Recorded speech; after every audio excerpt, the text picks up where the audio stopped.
여러분 어때요? 오늘 예배가 좀 특별하지요? 가족들이 이렇게 하나 되어 함께 예배할 수 있는 것은 너무나 아름다운 일인 것 같습니다. 우리 교회가 언제부터인가 연령대를 나누어서 주일학교 교육을 강화하고 예배를 다른 시간, 같은 시간이라도 다른 장소에서 드리면서부터 우리의 소중한 전통이 잃어버린 것 같아요. 우리가 1년에 한 번이지만 이렇게 온 가족이 함께 예배 드리니까 얼마나 좋고 또 가슴 설레는지 모릅니다. 이렇게 아빠와 딸이 함께 나와서 성경을 봉독하고 3대 혹은 4대 찬양대가 연합해서 하나님께 영광을 돌리고 부부사랑학교를 거쳐간 귀한 분들이 헌금성을 해주고 우리 모두 하나의 메시지를 지금 하고 있는 거예요. 그 하나의 메시지가 뭐냐면 가정이 중요합니다. 가정이 소중합니다. 가정의 은혜를 더 많이 누리기를 원합니다. 이러한 메시지를 모두 하나로 만들었습니다. 저도 오늘 이 소중한 가정에 대해서 여러분들에게 재미있는 이야기를 하나 들려주려고 합니다. 물론 이 이야기는 예수님이 2000년 전에 하신 이야기지요.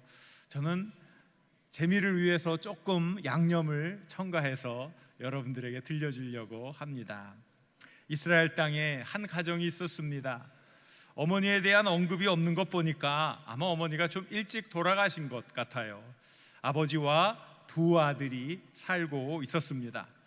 그런데 이 아버지는 이미 많은 돈을 가지고 있었어요. 그가 어떻게 돈을 갖게 되었는지는 모르지만 아마 맨손으로 시작해서 성실하게 열심히 근면히 땀 흘려 일해서 아마 돈을 많이 벌었던 것 같아요. 땅이 넓어지고 농경지가 넓어지고 소와 양떼가 많아지면서 아버지의 일을 도와줄 많은 품꾼들 하인들이 그 아버지 집에 모여 살게 되었습니다. 사실 경제적으로는 무엇 하나 부족함이 없는 넉넉한 삶을 사는 가정이었습니다. 이 아버지에게는 두 아들이 있었습니다. 아들들이 태어날 때마다 아버지 마음은 너무너무 감동 그 자체지요. 이 어린 생명체가 엄마의 품에 안겨서 울고 웃을 때 그 모든 순간순간이 아버지, 어머니에게는 너무나 잊지 못할 소중한 순간이었습니다. 아마 이 아버지도 마찬가지였어요. 바깥에 나가서 어렵고 힘든 일을 당할 때도 자라나는 아들을 보면 힘을 얻고 또 기쁨을 얻고, 야, 내가 이 사랑하는 아들들을 위해서 더 열심히 일해야지 하면서 아마 열심히 일했던 것 같아요. 아들들은 아버지에게 큰 기쁨을 주는 선물, 하나님의 선물이었던 것입니다. 그렇게 살아가고 있었는데 제법 큰 둘째 아들이 어느 날 갑자기 아버지에게 찾아와서 폭탄 선언을 했던 겁니다. 그것은 정말 절대로 해서는 안 되는 말인데 그런 말을 하고 말았어요. 그 말이 무슨 말일까요? 아버지가 돌아가시면 저에게 유산을 남겨줄 것 아닙니까? 그러면 아버지가 돌아가시진 않았지만 미리 그 유산을 땡겨서 저에게 줄 수 없을까요? 그런데 이 말은 사실은 아버지 좀 빨리 돌아가세요, 그래야 내가 아버지 돈을 마음대로 쓰지요 하는 말과 다름이 없었던 거지요. 그러니까 이 말은 아주 나쁜 말이에요. 도발이에요. 아버지의 그 마음을 확 칼로 찌르는 것과 같은 아주 나쁜 말이었죠. 아버지가 그렇게 많이 사랑해주고 그렇게 많이 자신을 위해 베풀어 주었는데 그건 다 잊어버리고 하루라도 빨리 아버지의 돈을 받아 내 멋대로 좀 살아야지 하는 마음이 있었던 거예요. 그런데 그 당시가 어떤 시대였냐면 무서운 시대였어요. 가부장적인 시대였어요. 아버지가 아들을 때려도 누가 뭐라고 하지 않았고, 심지어 아버지가 아들을 죽여도 아무 죄를 물을 수가 없었던 시대였어요. 마치 어떤 사람이 어떤 소중한 소유물을 자기 마음대로 처분할 수 있었던 것처럼 이 아들도 아버지의 소유물과 다름이 없었기 때문에 아버지가 때로는 죽일 수도 있었던 거죠. 무서운 시대였어요. 그런데 이 아들이 겁도 없이 아버지에게 아버지 빨리 좀 돌아가시지요. 돈 좀 쓰게요. 이런 말을 했으니 이게 아버지 나 죽여주세요 하는 말과 뭐가 다르겠어요. 그런데 왜 아들이 이런 말을 했을까요? 소도 비빌 언덕이 있어야 한다고, 비빌 언덕이 있어서 비빈다고 아들은 아버지를 믿었던 거죠. 어떤 아버지? 언제나 자기 말을 들어주었던 아버지, 무엇이든지 자기가 요구하면 늘 자기 편을 들어주면서 다 해주었던 아버지를 믿었기 때문에 이 둘째 아들이 겁도 없이 그런 말을 했던 거예요. 아무리 아버지가 아들에게 그런 것을 해주었다 할지라도 아버지 입장에서 이 말은 그렇게 유쾌한 말이 아니었어요. 너무나 억장이 무너지는 말이었어요. 아무리 철부지 아들이라고 하지만 이놈이 돈이 탐나서 나 빨리 죽으라니 그렇게 받아들일 수 있는 말이었기 때문에 그랬습니다. 그런데 아버지는 사랑이 많았어요. 사랑이 무엇인지 아버지는 그 뻔한 자식의 요구에 순순히 응해 주는 거예요. 사실 아버지는 산전수전 다 겪은 분 아닙니까? 맨손으로 시작해서 그 지역에 유지가 되었으니 사업 수완이 있는 사람이지요. 단순히 열심히 일한다고만 돈이 모아지는 건 아니지요. 사람과 사람의 관계를 꿰어뚫고 어디에 투자를 해야 이것이 큰 몫으로 돌아오는 것도 아는 통찰력이 있는 사람 아닙니까? 말하자면 사업으로 잔뼈가 굵은 사람이니까 사람을 꿰뚫는 심리도 있고 또 경제적인 논리 앞에서 무너지는 수많은 관계들을 보아왔던 사람이었습니다. 그러니 이 천지분간 못하는 이 녀석이 큰 돈을 가지고 나가면 곧 모든 돈을 다 탕진해 버릴 것이라는 사실을 불을 보듯 훤히 알고 있었던 것입니다. 그런데 그 돈이 어떤 돈입니까? 자신이 수많은 세월 고통 속에서 성실하게 일해서 모은 돈 아닙니까? 그러니까 그것은 그냥 얼마 100만 원, 1000만 원, 억 원 그런 돈의 액수가 아니라 그 자신의 피요, 그 자신의 시간이요, 그 무엇과도 바꿀 수 없는 자신의 인생이었던 겁니다. 그것을 아들에게 줘야 하는 것이지요. 그런데 아버지는 아들의 요구에 시간을 지체하지 않습니다. 급하게 부동산을 처분하느라 이만저만 손해를 본 것이 아닙니다. 그렇게 힘들게 마련했던 목 좋은 땅에, 목 좋은 곳에 땅을 팔 때는 뒷골이 땡기는 듯 했습니다. 어떤 고급 정보에 의하면 조만간 그 지역에 신도시가 들어온다는 소식이 있었거든요. 1, 2년만 잘 가지고 있으면 산 것의 10배에서 20배 땅값이 뛸 것은 불을 보듯 뻔한 일이었습니다. 그걸 알고 있는 아버지였지만 아들의 요구에 아버지는 많은 손해를 감수하면서 아들의 몫을 위해 그 땅도 다 팔았습니다. 그런데 이렇게 큰 희생을 하고 아버지가 많은 것을 팔아서 아들에게 주었는데 이 아들놈 하는 행동이 얼마나 고약한지 모릅니다.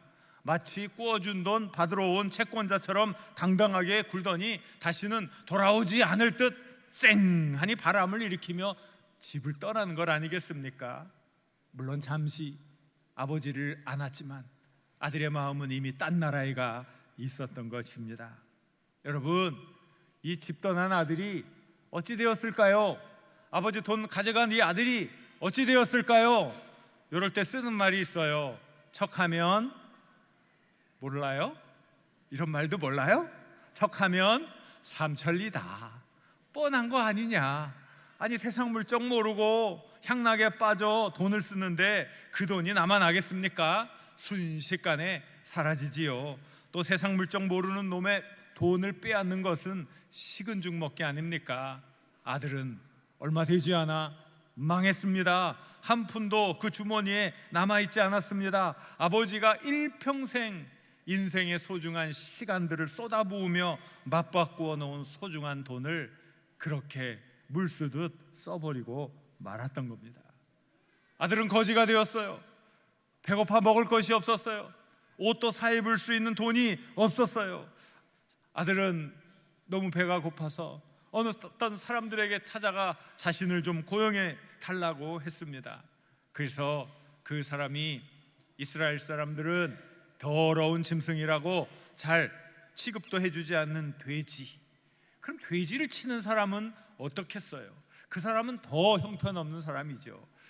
꺼려하는 그 일, 그래 너 돼지 치면서 좀 살아라. 너무 배가 고파서 돼지가 먹는 쥐염 열매를 먹으려 하는데도 돼지 먹을 걸 왜 네가 먹어? 돼지만도 못한 놈. 이런 욕을 들으면서 그걸 좀 먹으려고 하는데 그것도 많이 주지 않는 거예요. 얼마나 배가 고픈지. 돌아서면 또 배가 고프고 또 꼬르륵 소리가 나고 또 배가 고프고 너무너무 고통스럽고 힘들었어요. 그때 아버지의 집이 생각나요. 먹을 것이 풍성한 아버지 집, 입을 것도 풍성한 아버지 집, 도구며 연장이며 모든 것도 풍성한 아버지 집, 내 말 한마디면 몇 사람씩 품꾼들이 와서 예 도련님 뭘 도와주실까요? 말하는 그 아버지의 집이 갑자기 생각났던 거예요. 그런데 빈대도 뭐가 있지요? 그 조그만 빈대도 낯짝이 있단 말이에요. 빈대도 낯짝이 있지, 내가 아버지 돈 다 받아가지고 와가지고 다시 아버지 집에 간다는 게 이게 말이 되나? 너무나 이 아들이 부끄러워서 이제는 집에 갈 수는 없지 하면서 마음을 다잡는 거예요. 또 마음을 다잡는 거예요. 아니야, 아버지 집에는 갈 수가 없어. 아버지 집에는 갈 수가 없어. 그런데 너무 배가 고픈 거예요. 이거 배고파 굶어 죽을 것 같아요. 자꾸 아버지 집이 그리워지는 거예요. 이 나쁜 아들은 아버지의 사랑, 아버지가 날 기다리고 아버지가 날 염려해주고 아버지가 지금도 나를 위해 하나님께 기도한다는 사실은 하나도 생각하지 못하고 배고프니까 가야지, 배고프니까 아버지 집에라도 가서 종으로 밥이라도 얻어 먹어야지, 이러한 마음으로 아버지를 생각했던 거예요. 그는 아버지 집으로 돌아갑니다. 뭐 때문에? 아버지의 사랑, 아버지의 기대, 아버지의 긍휼, 아버지의 자비가 아니라 배고파 죽을 것 같으니까 죽지 않으려고 아버지 집으로 터덜터덜 거짓골이 되어 가고 있었던 거예요. 그런데 놀라운 일이 일어나죠. 그렇게 돌아온 그 아버지, 그렇게 돌아온 그 둘째 아들을 아버지가 반겨 맞아주는 거예요.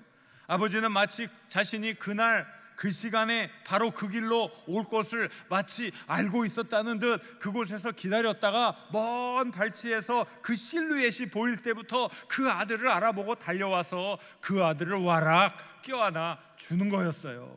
목욕도 오랫동안 하지 못하고 옷도 빨아입지 못해서 악취가 진동하는 아들을 와락 껴안는 아버지, 더러운 썩을 듯한 아들의 옷과 몸에서 나는 악취를 맡으며 마치 향기를 맡는 듯 기뻐하는 아버지.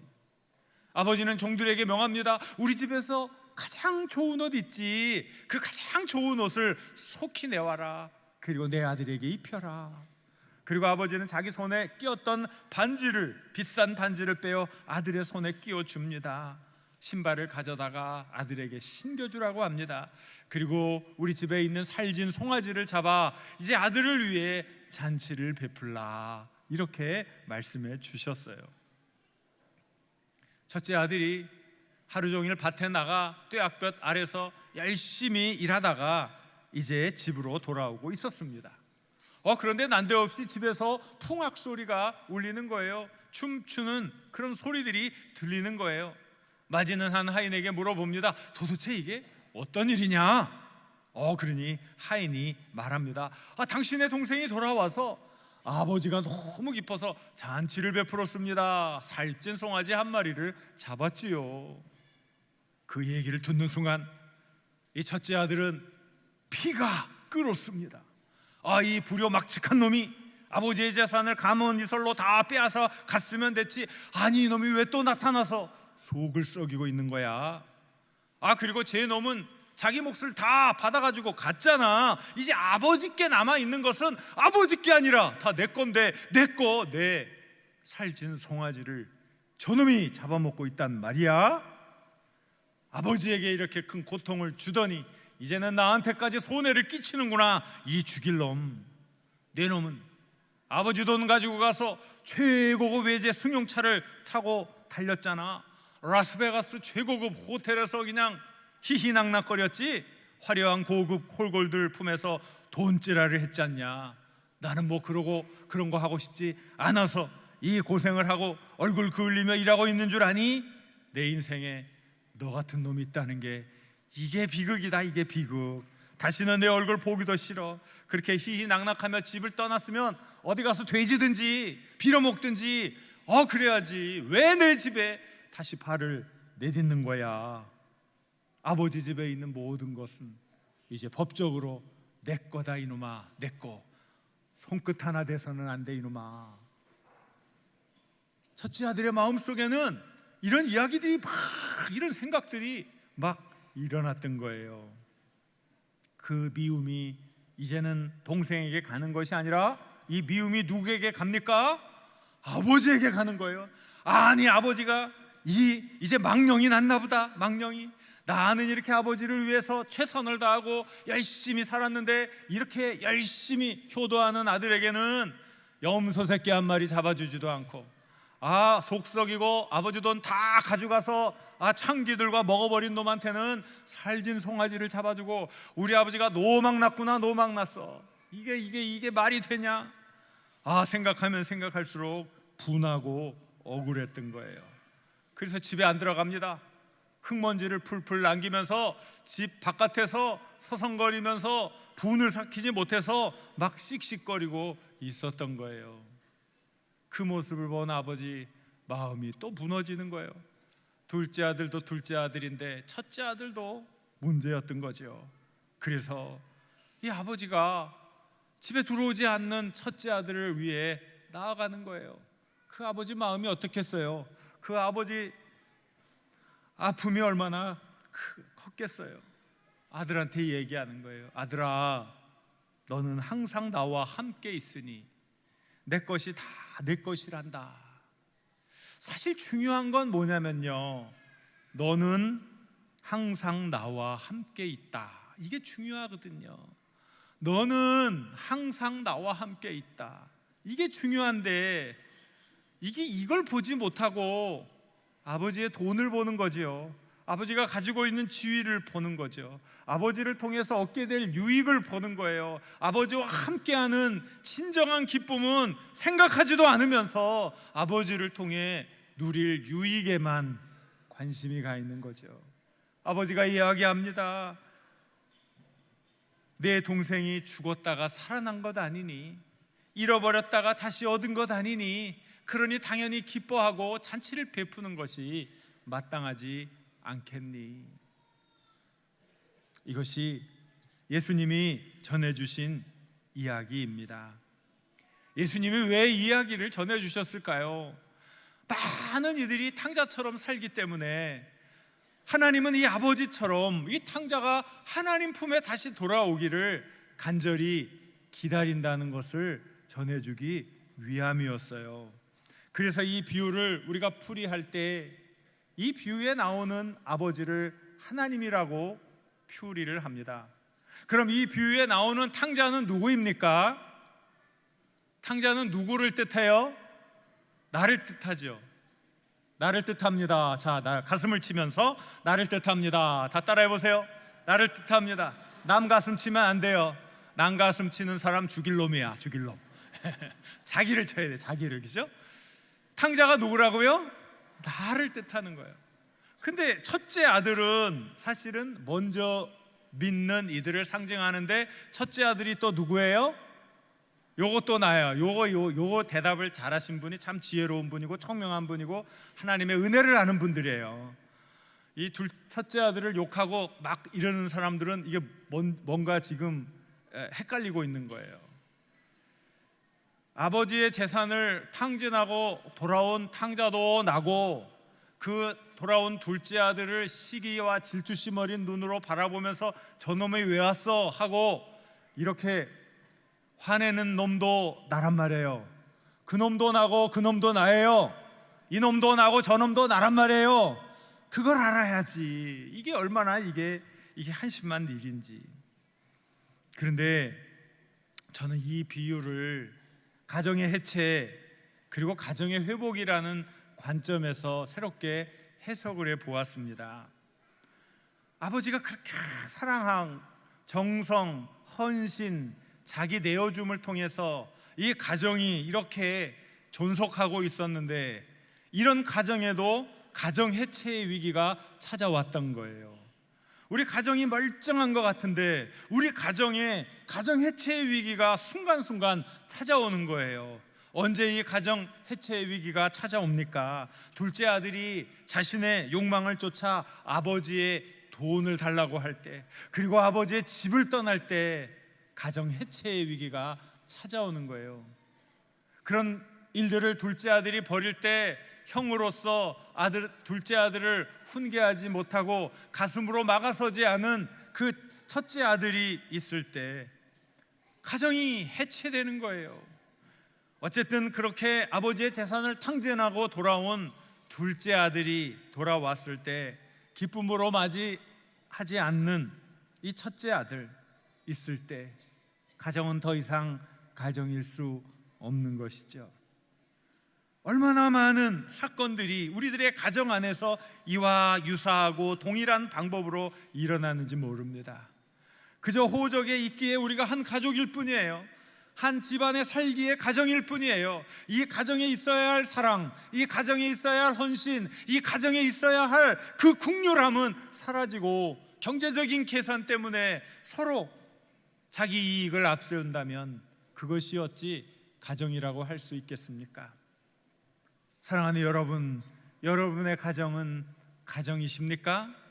여러분의 가정은 정녕 안녕하십니까? 여러분의 가정은 정녕 참된 쉼과 용기를 얻는 오아시스입니까? 아니면 여러분의 가정은 지옥의 한 방, 그래서 고통이, 아픔이 더 증가되는 그러한 곳입니까? 우리는 이 가정을 회복시켜야 돼요. 어떻게 이 가정을 회복시킬 수 있습니까? 아버지는 해체된 가정을 회복시키는 매우 중요한 일을 했습니다. 둘째 아들이 아버지의 돈을 들고 나갈 때 둘째가 돈을 다 날릴 것을 알면서도 아버지는 그 많은 것을 희생합니다. 왜 그래요? 이 둘째 아들은, 이 녀석은 어떤 설명을 해도 깨달을 수가 없어요. 아버지의 엄청나게 많은 돈을 다 탕진해야만 그때 비로소 아버지의 사랑을 알고, 그때 비로소 가정이 무엇인지 알고, 그때 비로소 가족애가 무엇인지 알게 될 것이기 때문에 아버지는 이 아들의 인생을 다시 살리기 위해 자신의 재산의 엄청나게 많은 부분을 다 희생할 수 있었던 거예요. 돈보다 사랑하는 아들의 인생이 더 소중한 것이죠. 돈보다 사랑하는 딸의 인생이 더 소중한 것이지요. 그 어떤 것보다 우리 아버지, 우리 어머니의 인생이 더 소중한 것 아닙니까? 그런데 왜 그것을 잃어버리고 돈을 앞세웁니까? 다른 그 어떤 것을 앞세웁니까? 그러면 가정이 해체되는 거예요. 아버지는 그것을 알았기 때문에 아들의 인생을 구하기 위해 많은 것을 헌신하고 희생할 수 있었던 겁니다.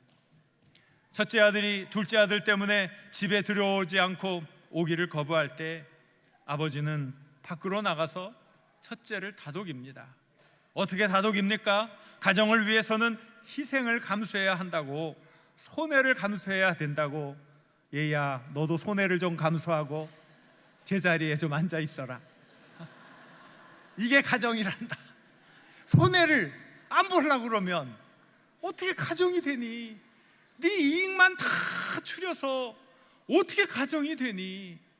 아픔이 있고 고통이 있고 큰 손해가 있어야 가정이 되는 것 아니니? 우리는 잠시 전에 하나의 영상을 보았습니다. 여러분, 왜 뜬금없는 영상이 나왔나 하는데, 이게 TV 드라마래요. 눈이 부시게. 그런데 이 드라마에 나오는 김혜자 씨가 이 드라마 때문에 대상을 받았다고 합니다. 제가 이 드라마를 다 보지 못했기 때문에 혹시 잘못 전달할 수 있어서 대단히 조심스럽기는 하지만 이런 내용인 것은 제가 들어서 알아요. 25살 그 이 화면에 처음 나오는 이쁜 배우가 있죠. 25살이래요.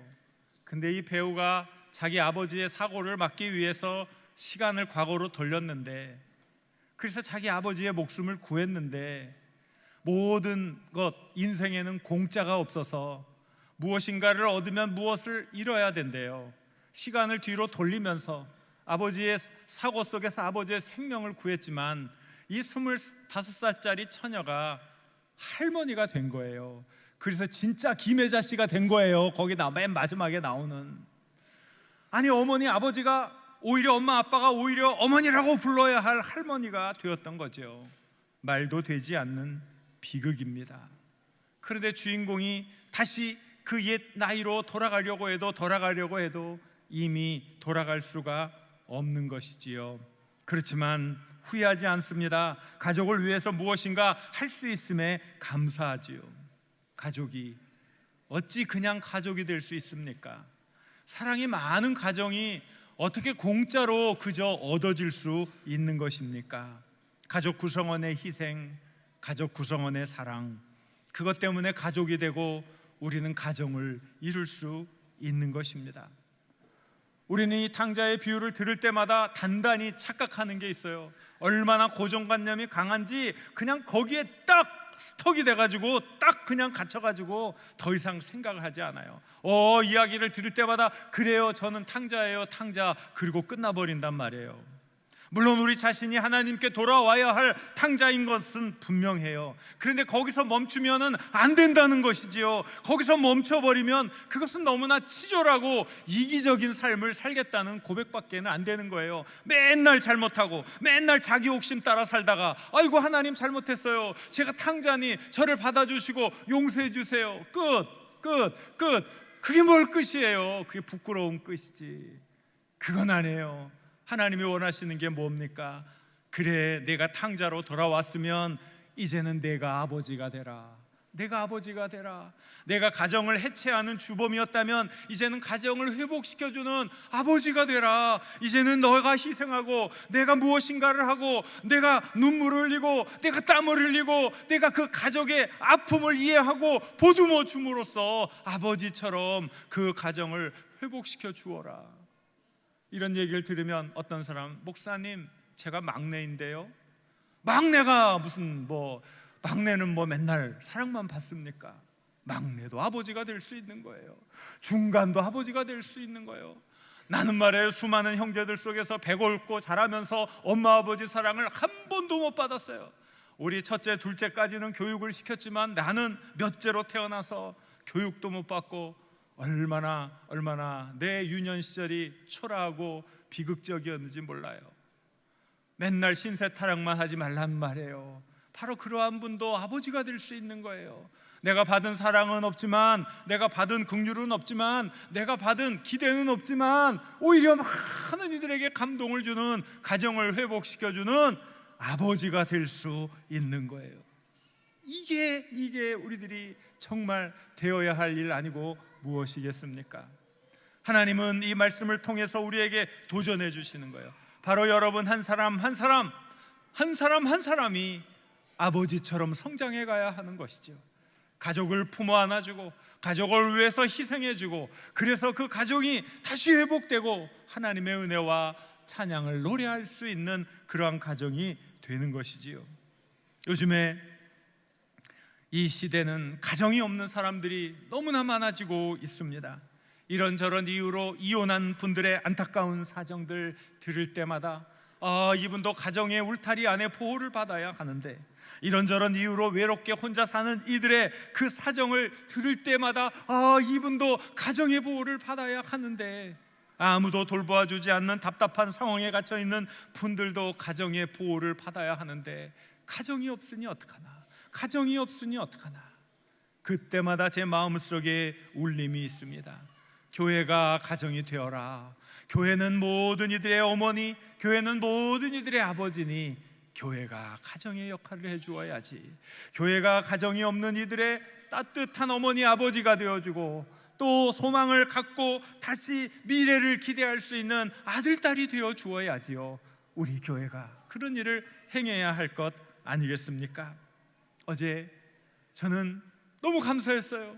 우리 안수 집사회가 몸과 마음이 불편한 분들의 모임은 신료안부를 초청해서 작은 잔치를 베풀어 주었어요.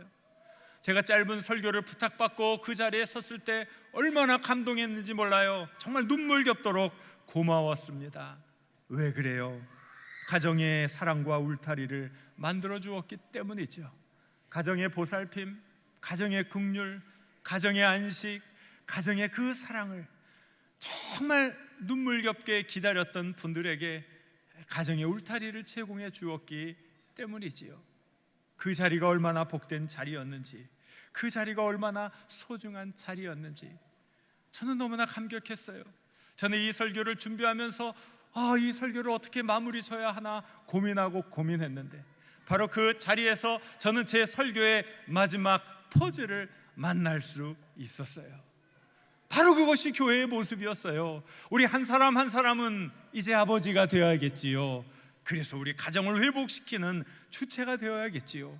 이제 우리 교회는 우리 교회로서 가정이 없는 많은 이들의 사랑의 울타리가 되어주어야 하지 않겠습니까? 많은 이들을 품어 안으면서, 많은 이들을 사랑으로 격려하면서, 많은 이들을 주님의 은혜로, 주님의 사랑으로 하나로 묶어주면서 나가야 하지 않겠습니까?